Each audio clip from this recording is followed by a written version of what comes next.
The cafeteria buzzed with the restless energy of new cadets, 1,000 dreams stitched into their brand-new uniforms.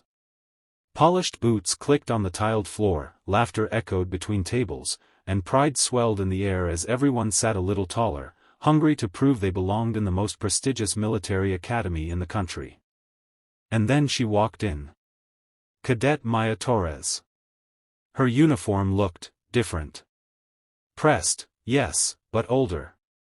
The navy blue had faded to a muted gray in places, the elbows worn thin, the cuffs stitched and restitched by hand. On her shoulder, the unit tag had lost its sharpness, the edges slightly frayed, as if it had seen years of wind, rain, and fire. The laughter began in whispers. Did she pick that up at a thrift store? Looks like it survived a war. Maybe she couldn't afford the real thing. Maya heard every word, though she didn't look their way. She walked with quiet dignity, carrying her tray to an empty table. But her hands trembled slightly as she set it down. It wasn't the first time she'd been mocked for something beyond her control, and she doubted it would be the last. What the cadets around her didn't know, what they couldn't possibly know, was that the uniform hadn't come from a thrift shop, and it wasn't cheap. It had been worn by someone she loved more than anything, her mother. The weight of the uniform. Maya's mother, Staff Sergeant Elena Torres, had been part of the 71st Rescue Division. The stories Maya grew up hearing weren't bedtime fairy tales but accounts of helicopter crashes, smoke-choked skies, and desperate rescues in enemy territory. Elena had been the kind of soldier who ran toward danger when others ran away, who carried injured comrades on her back despite wounds of her own. Maya was only 12 when her mother was killed during an extraction mission overseas. Elena had dragged 2 wounded soldiers to safety before the final explosion claimed her life. The folded flag they handed Maya at the funeral felt unbearably heavy, as if it carried not just the loss of her mother, but the crushing weight of expectations. The uniform was all Maya had left of her. She had hidden it in her closet for years, wrapped carefully, the scent of her mother's detergent clinging faintly to it. And when she was finally accepted into the academy, she had no money to buy a new set. Her father had passed away years before, and every cent Maya earned from part-time jobs went toward tuition and rent. But she didn't care. She wanted to wear this uniform. Theirs may have been new, but hers carried history. It carried her mother. The mockery. Still, mockery hurts. The days at the academy were long and brutal. Cadets drilled until their muscles ached, studied until their eyes blurred, and competed fiercely for every scrap of recognition. Pride was everything, and pride was what her classmates stripped from Maya with every sideways glance, every muffled laugh. One evening, after another grueling day of training, Maya returned to her room to find a note slipped under her door. Get some real clothes. This isn't a costume party. She sat on the edge of her bed, staring at the words until they blurred. For a moment, she wanted to quit.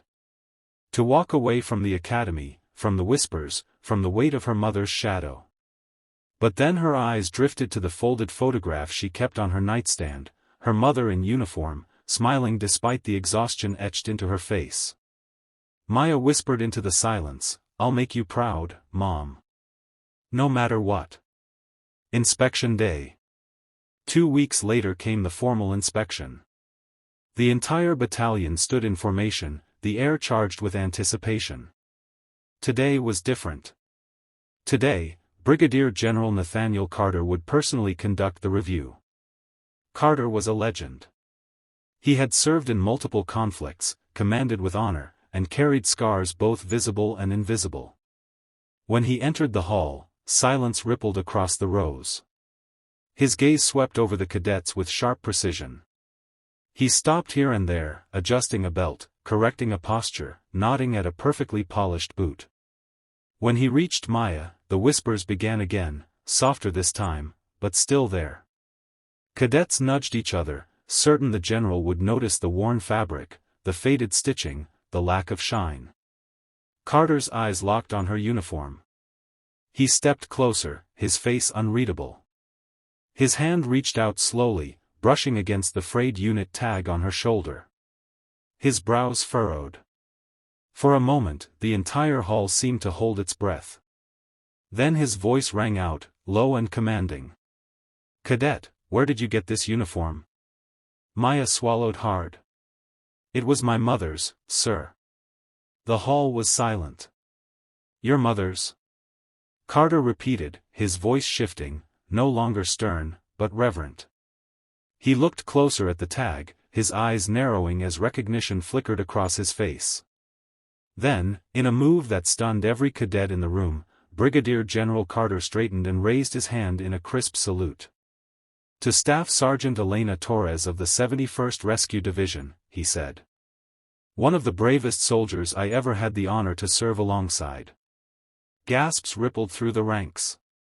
Carter's voice grew louder, stronger, carrying the weight of memory. "I was there," he continued. "The day your mother gave her life. She pulled men out of fire when it seemed impossible. She carried hope on her shoulders when the rest of us were losing it. That uniform you wear? It's not old. It's not worn. It's sacred." His gaze swept the room, pinning every cadet who had ever mocked her. "If I hear anyone here insult this uniform again, they insult me. And they insult every soldier who ever bled for this country." The room was stone silent. No one laughed. No one dared. Maya stood straighter, her throat tight, her eyes burning. For the first time, she felt the true weight of her mother's legacy, not as a burden, but as strength. The transformation.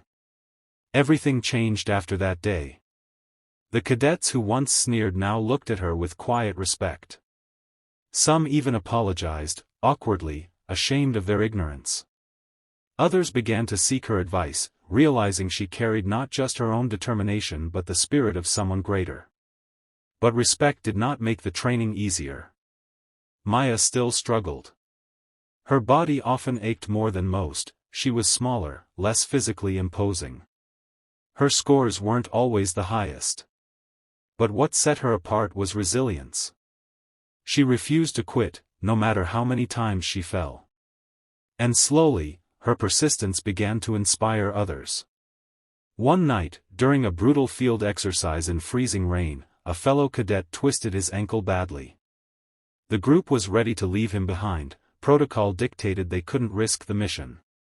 But Maya knelt beside him, hoisted his arm over her shoulders, and carried him through the mud, step by painful step. When they finally staggered across the finish line hours later, soaked and exhausted, she collapsed. But she never let go. For many, that was the turning point. They realized she was more than her uniform. She was her mother's daughter. The graduation. Years passed. The hardships of the academy shaped Maya into a soldier worthy of her lineage. On the day of graduation, the auditorium was filled with families, officers, and proud cadets. Maya stood among them, her heart pounding, her uniform, still the same one, cleaned and pressed to perfection. When her name was called, she walked across the stage, saluted, and received her commission. Brigadier General Carter was there once more.